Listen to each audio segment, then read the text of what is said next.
G'day legends, welcome back to the workshop. Yes, we've got another small projects video, however this one's a little bit different. We're going to have a look at building 4 super unique and super handy tools that you can build yourself, save yourself a few dollars instead of giving money to the big box stores, and challenge yourself a little bit creatively. Righto legends, first project we're going to tackle today is an adjustable scribe that's used for marking really precise straight lines on things like wood, brass, other metals, perspex. Really simple to make, but a really useful tool to have. And all we're going to need is an off-cut piece of wood, could be softwood or hardwood, whatever you've got kicking around, a piece of dowel, also whatever size you've got kicking around or what's available to you, a bolt that is longer than your piece of wood, with a matching wing nut and a washer. For the scribe part of the scribe, we're just going to use a little nail that I'm going to sharpen on the belt sander. So let's get stuck into it. First thing, we need to cut our piece of wood down to size. I'm lucky enough that this piece of wood, this offcut, is already roughly the right size. So I'm going to go mark the width of it and then transfer that mark. And then go and cut that on the microscope.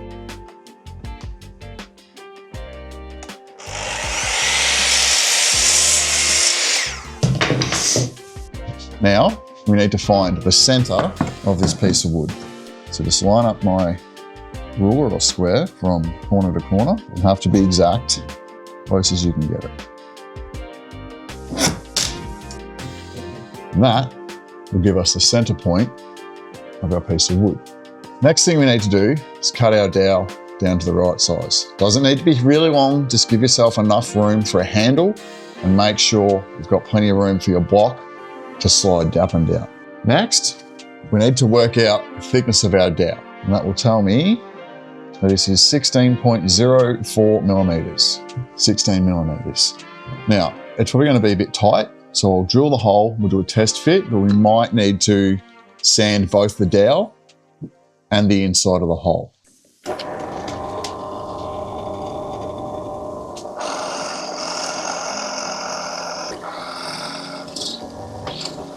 So once we get our hole drilled, using a Forstner bit that's probably a little bit sharper than mine. Also, Jarrah is one of the hardest hardwoods on the planet, and it really likes to wear out drill bits, particularly Forstner bits, and it does gum them up. But that's okay, we've got them. So we've got our hole drilled, so we can go ahead and sand everything up. Little handy tip, you probably already know this. Bit of sandpaper around a smaller dowel.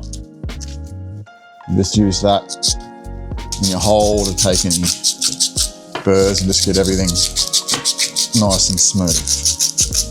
I'm going to go ahead and just pop a little round over on everything just to clean up the edges. You don't have to, you can put a chamfer, or you can just do nothing and just sand the edges. You do you.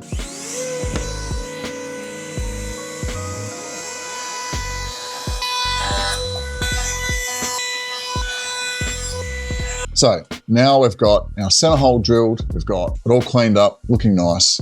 What we need to do next is drill 2 holes, different sizes. The first one is going to be slightly smaller than the head of the bolt, and that will just be a countersink. The second hole will be slightly larger than the shaft of the bolt, and that will pass all the way through. When you're drilling the hole for your bolt, this is going to act as a clamp. So you want to pay attention to your grain orientation. Drill across the grain. If you drill with the grain, you'll create stress points here and here when you clamp it, and you could get some splitting. So by drilling across the grain, you'll eliminate it.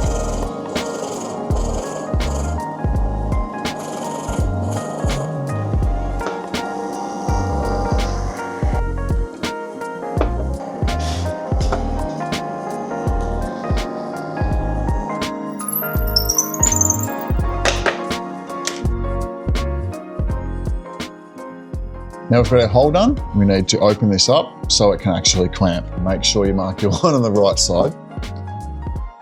Roughly find the center, mark a location to cut it. I'm going to do mine on the bandsaw. If you don't have a bandsaw, chuck it in your vise and just cut it with your handsaw.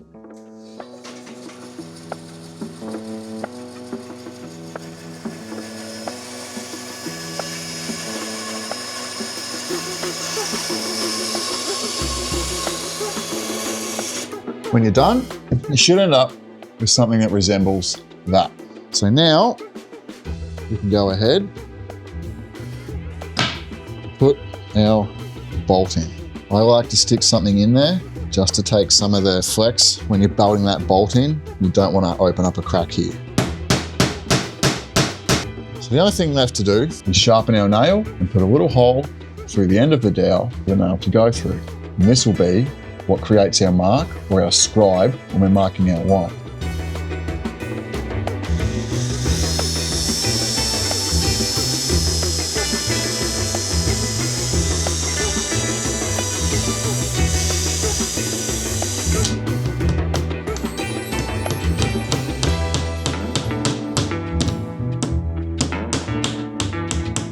Don't worry, I know it's not super straight, but it'll do. So now, next time we need to mark a line, we can set our gauge. So we want to mark one at 20 millimeters, tighten our little nut down.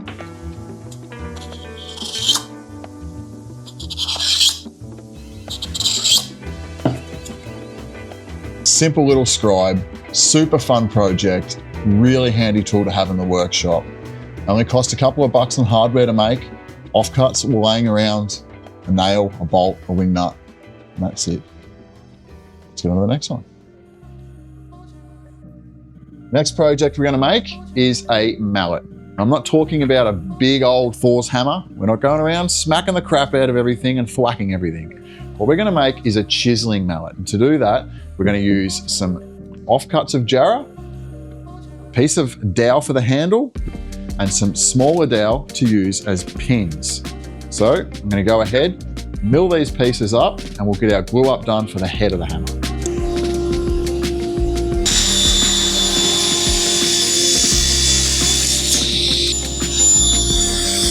And apparently, when you fire up your table saw and you turn on your dust collector, you're supposed to open the gate so it actually sucks the dust up and not goes in your face.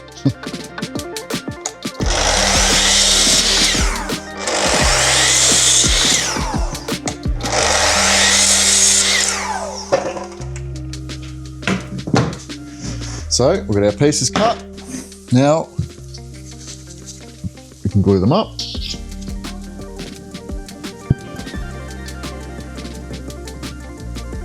The old trusty glue spreader. Glue spreader? Glue spreader. The old trusty glue spreader. I can't even talk to that. Sandwich. Don't worry too much about alignment at this point. There's going to be some shaping and stuff involved, so apparently we had a mallet to give this a thwack.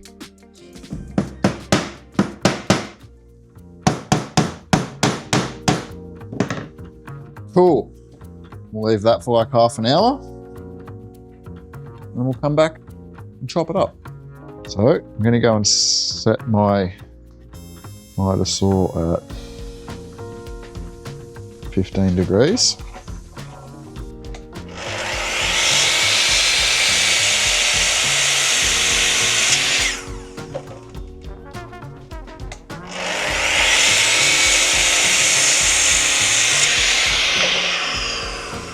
Next, we'll just go ahead and just clean everything up, break all the hard edges and sharp points. So now we need to find a location for our handle. So you can do that same method we did before. With any square, any rectangle, this will always give you dead center. So yeah, just a little tip. Now, we'll also, once we've got that center line, we'll also little marks there and there. This will make sense in a minute.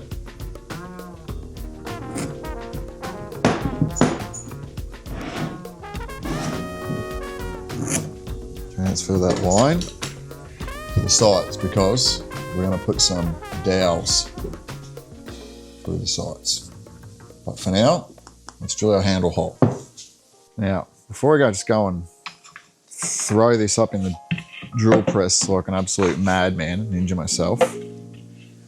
Because it's such a massive chunk of wood, I'm gonna anchor it down. So I've just got a couple of offcuts of wood, drilled a hole through it.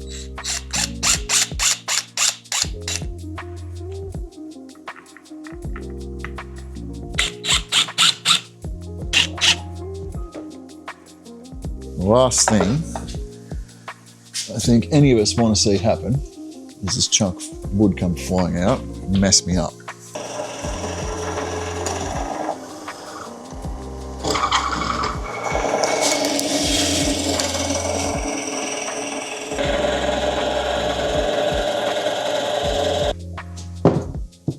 I feel like it's a good idea, anytime you are doing something like drilling that hole through there, to just think ahead a little bit and try and predict what could go wrong.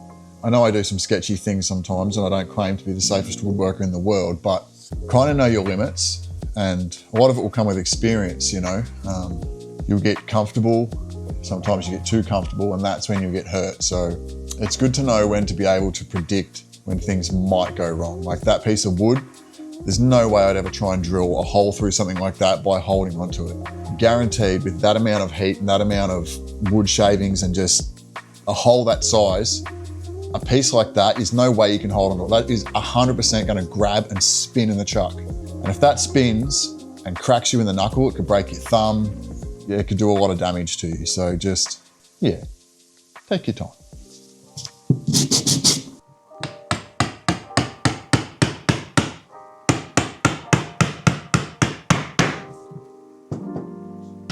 Now I'm going to set 20 millimeters, just under an inch if you're imperial. And create a little marker there. And a little marker there. Same on this side. Now this is where we'll drill some holes. We'll put some dowels. This will do a couple things. We'll give it strength and we'll give it contrast. And I'm also going to just put some reinforcements dowels just in the corners.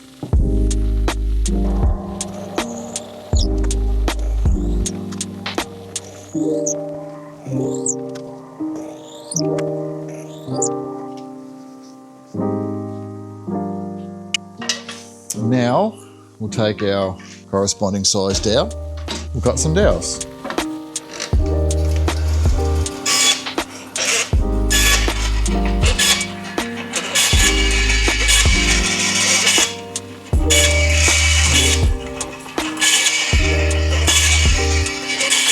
Little tip when cutting your own dowels is just give the end a sand. Just take that sharp edge off and just kind of put a little taper on them. It'll help the dowel go in the hole a lot easier.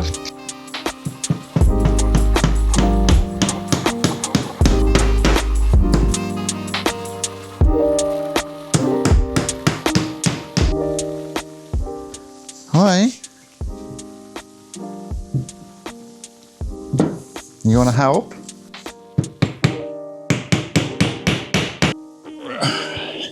This is Olive. Say hello. Hello, people.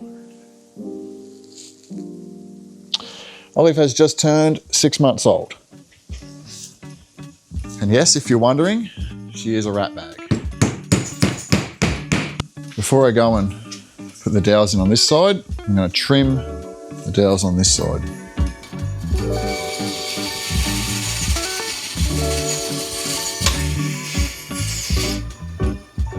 Give that a sand.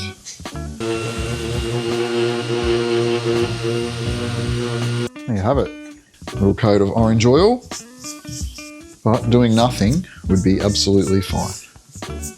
For just a few bucks of scraps and offcuts, and even if you had to go and buy a length of dowel, it's only a few bucks. A really, really simple solution for making yourself a really good, solid mallet. This thing will last a really long time. The next project we're going to tackle solves the age-old problem of glue squeeze out. Now, we don't always catch glue squeeze out in the moment. Sometimes we miss it and it dries in those corners and it's impossible to sand out.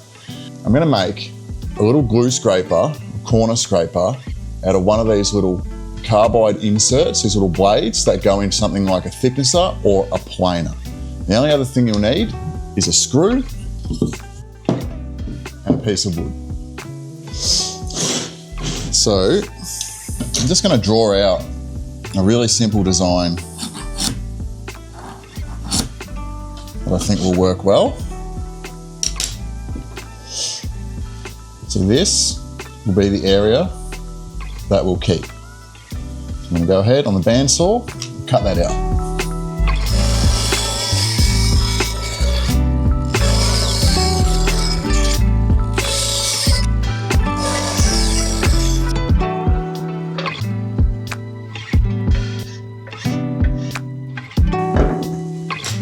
Once we've got everything cut out, we can go ahead and give everything a sand.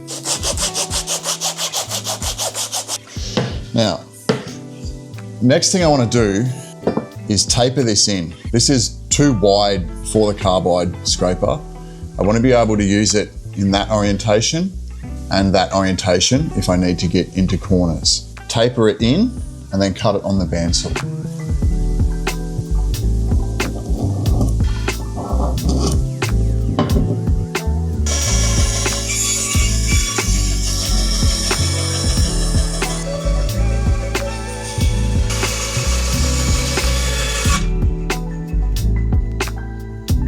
Next, we just need to mark the location for our little carbide cutter, drill a hole, pop the screw in, and we'll be done.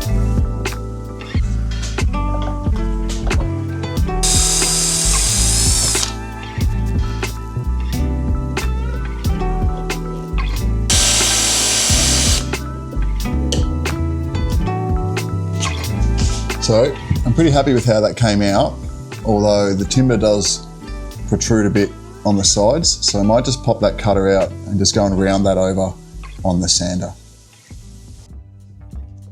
So just rounded that, give it a nice little sand. Yeah, that's a lot better. You can see now that body of that scraper doesn't protrude into the cutting zone. Project number 4 is something that I think every workshop should have, and that is a T-square. I'm going to make mine huge because I want to be able to mark out full lengths of ply. Now, to make this, I'm just going to use a piece of 𝗘𝗩𝗘𝗥𝗖𝗄 and a piece of Tasmanian oak. First thing I'm going to do is find a measurement that is the same on each side. Bada bing, bada boom. Make a little reference mark on one side and get my T-square. Sorry, my speed square. Make a little reference line there. Another little reference line there. Then I'm going to find the thickness of this and set that depth. I can transfer that to my table saw. Now, setting up my square. And then referencing that is indeed square, or which it is, lovely.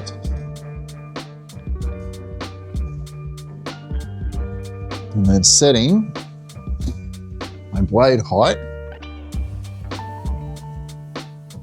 That just touches that. Lock it in, Eddie. Now, I'm going to cut to the inside of these two lines. Again and again and again until I've got all that material out.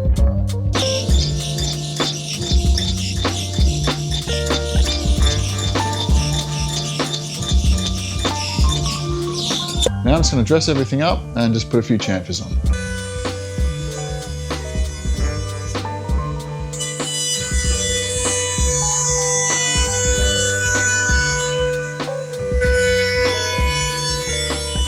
Now,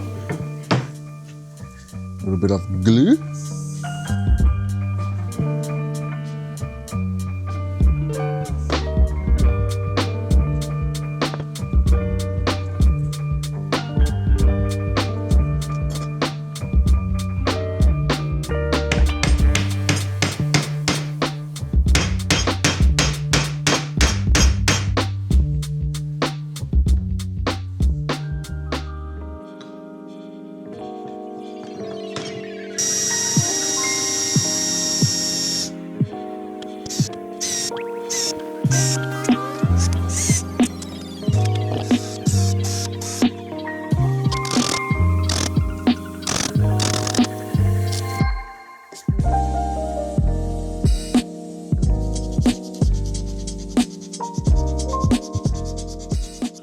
we go. How good's that? That took me like 25 minutes, maybe half an hour. Super useful, super square. And also, how satisfying is it when things like this happen? All the screw heads lined it up in the perfect orientation. Slap some oil on it and call it good.